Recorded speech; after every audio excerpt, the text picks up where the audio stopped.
Hello everyone and welcome to another KFH 2020 video. We have a real cracker in store today.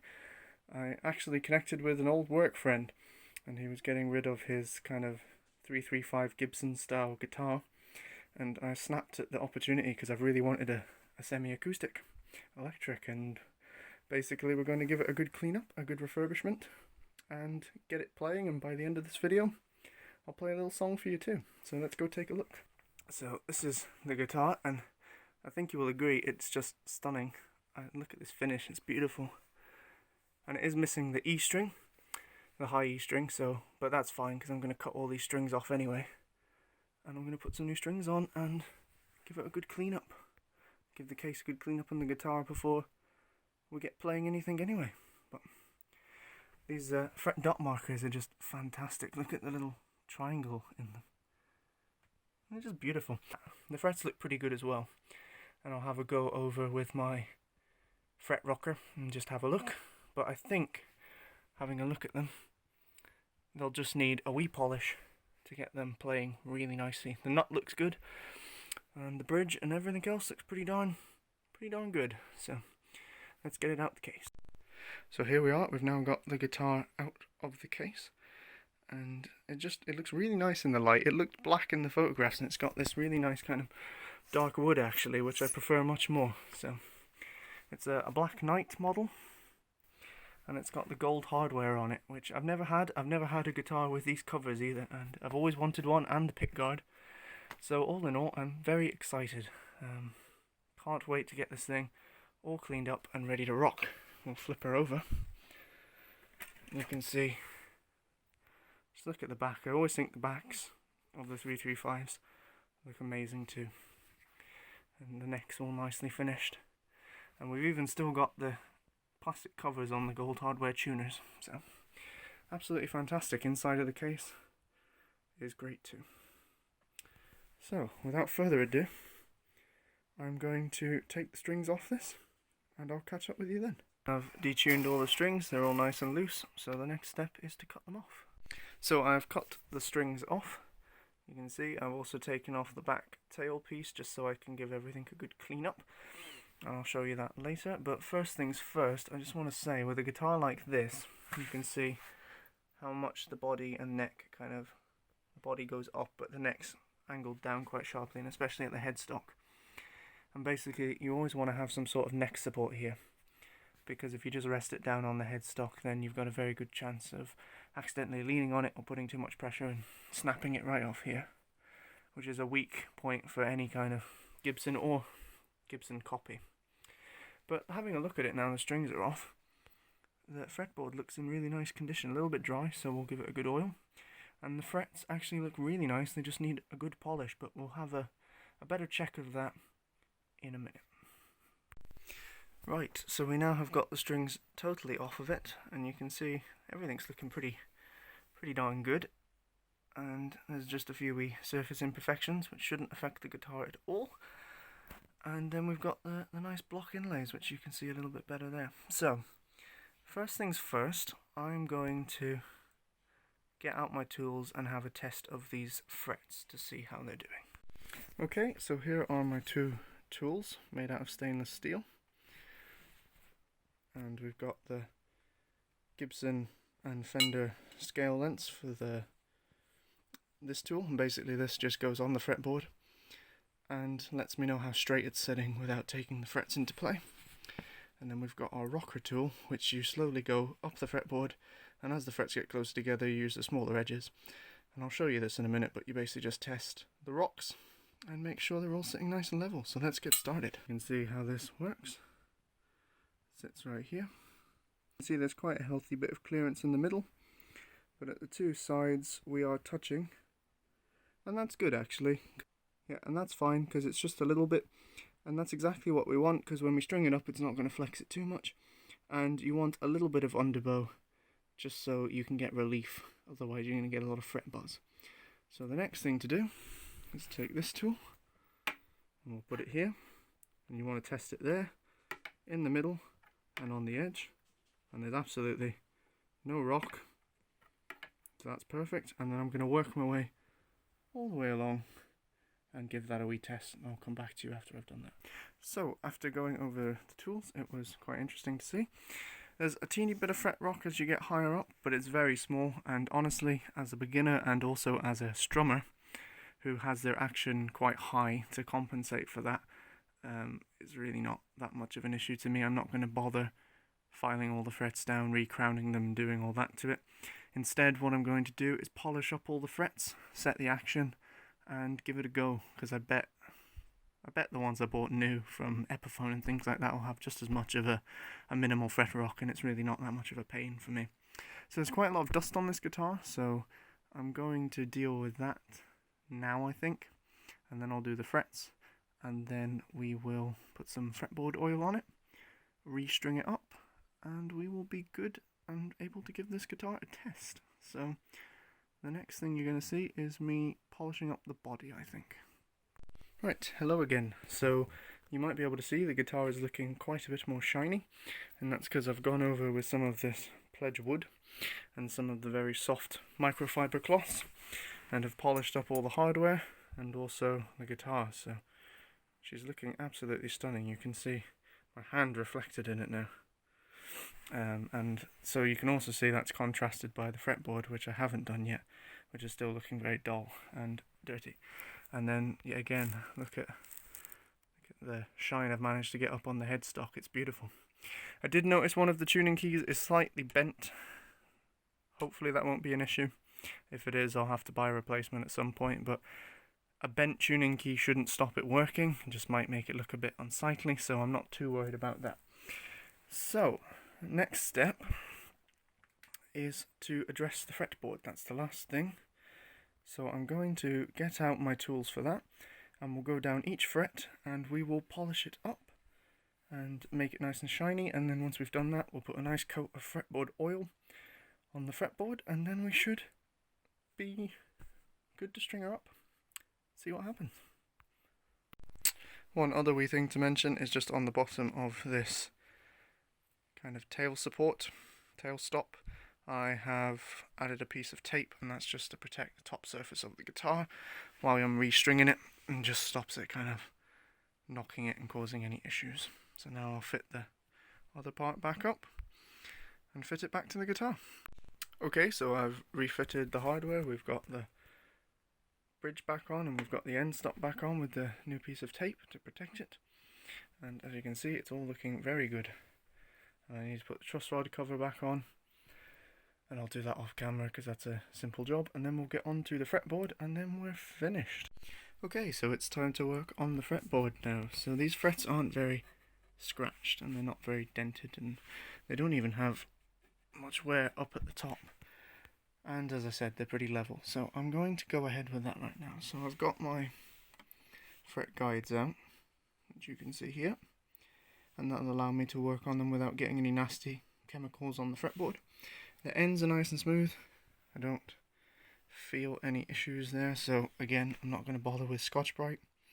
This guitar is pretty nice actually. So I'm just going to use these and some brasso, and I'm going to put it on a little wad, and then we'll work our way along and polish each one up until it's a nice mirror shine.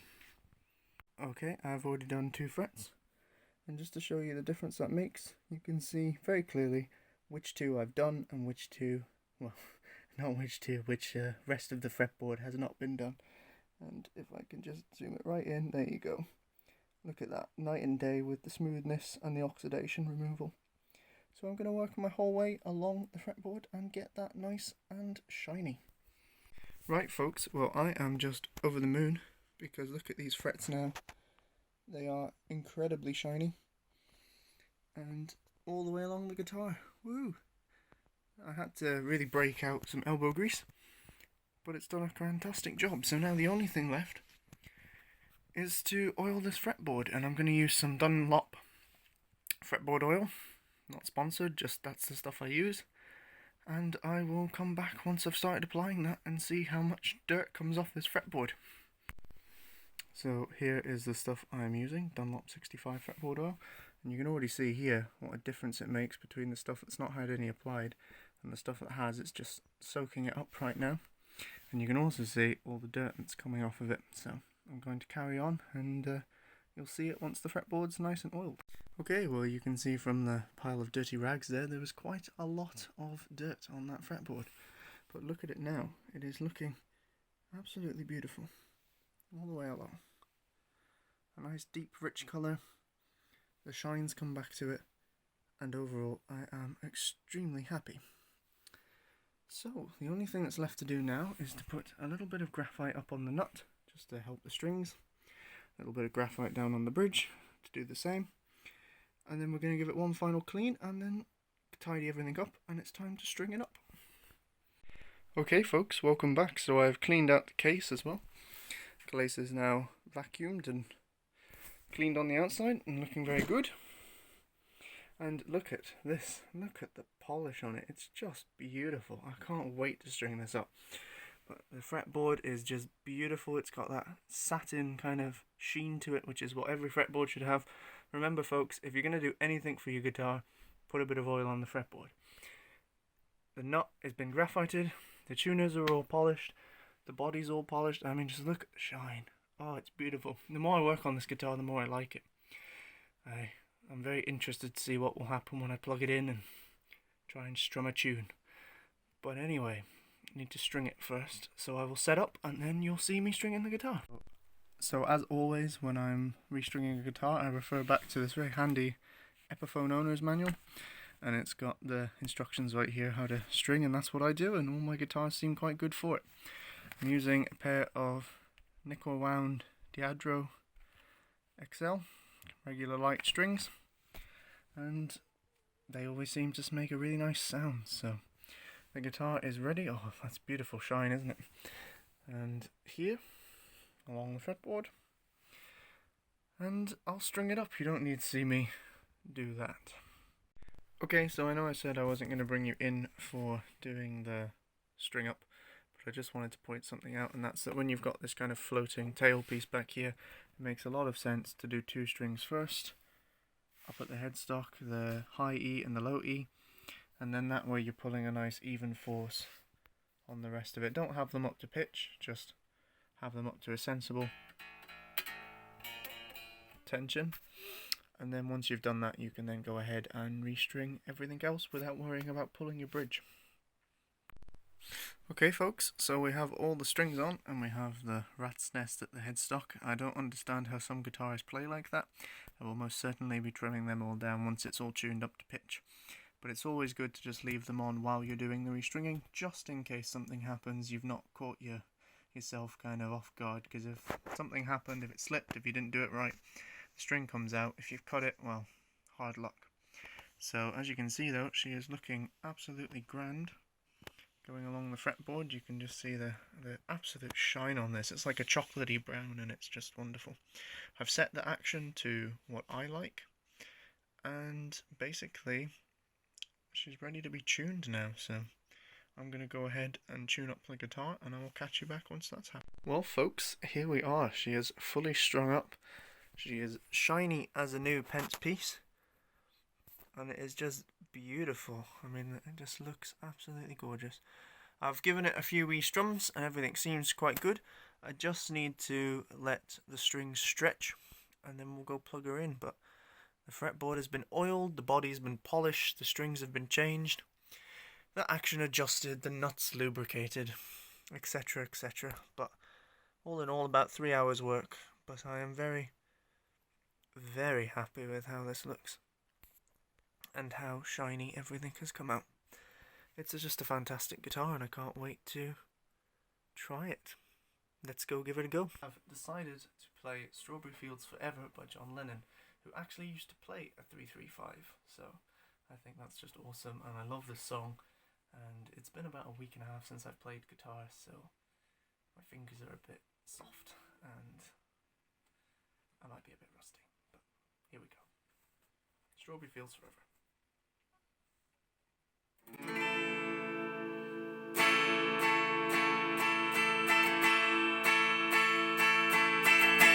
Let me take you down, 'cause I'm going to Strawberry Fields. Nothing is real about. Strawberry fields forever.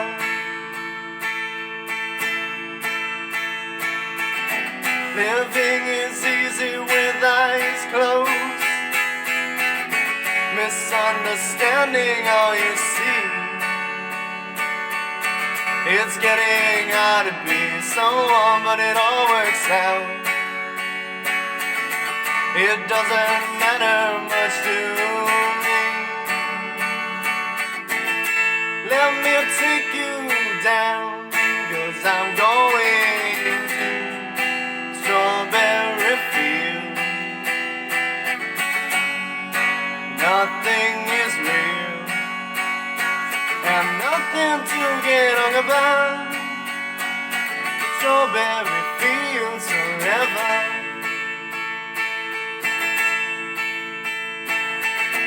No one I think is in my tree. I mean, it must be I alone. That is, you can't, tune in, but it's alright. That is, I think it's not too bad. Let me take you down, 'cause I'm going to strawberry field. Nothing is real, and nothing to get hung about. Strawberry fields forever.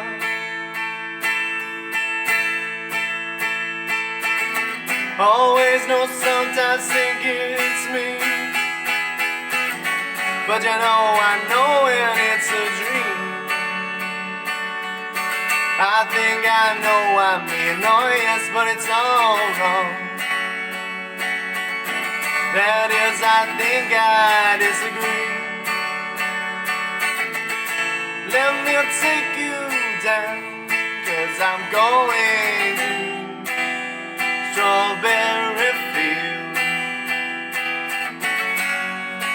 Nothing is real, and nothing to get hung about. Strawberry fields forever.